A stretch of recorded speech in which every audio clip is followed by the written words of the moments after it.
Donc l'idée ici est de démontrer l'intérêt d'utiliser l'indicateur des tonnes-kilomètres, donc grammes de CO2 par tonne kilomètre, alors que habituellement au niveau opération on a plutôt l'habitude d'utiliser la consommation au 100 km ou la consommation au kilomètre, ce qui est pareil, et son corollaire, les grammes de CO2 au kilomètre. Alors prenons l'exemple de un véhicule qui transporte une tonne de marchandises, il consomme 20 litres au 100 et il roule 100 km. Donc sur cette portion-là, à 20 litres au 100, avec une tonne de marchandises, donc il va émettre 632 grammes de CO2 par kilomètre. Alors j'ai pris ici le facteur d'émission du gasoil qui est de 3,16 kg de CO2 par litre.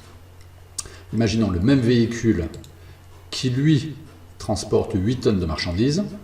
Forcément, il va consommer plus.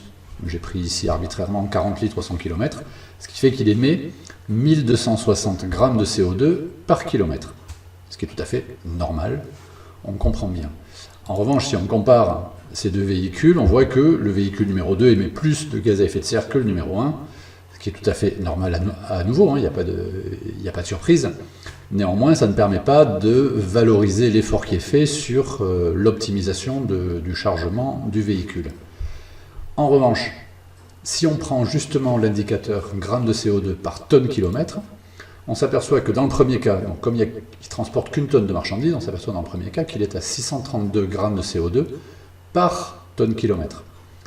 Alors que dans le deuxième cas, avec 8 tonnes de marchandises, il descend à 158 grammes de CO2 par tonne kilomètre, et on voit ici que c'est le véhicule 2 qui est le plus efficace, qui émet le moins de gaz à effet de serre, et donc ça permet de valoriser une action qui serait optimisation du chargement du véhicule.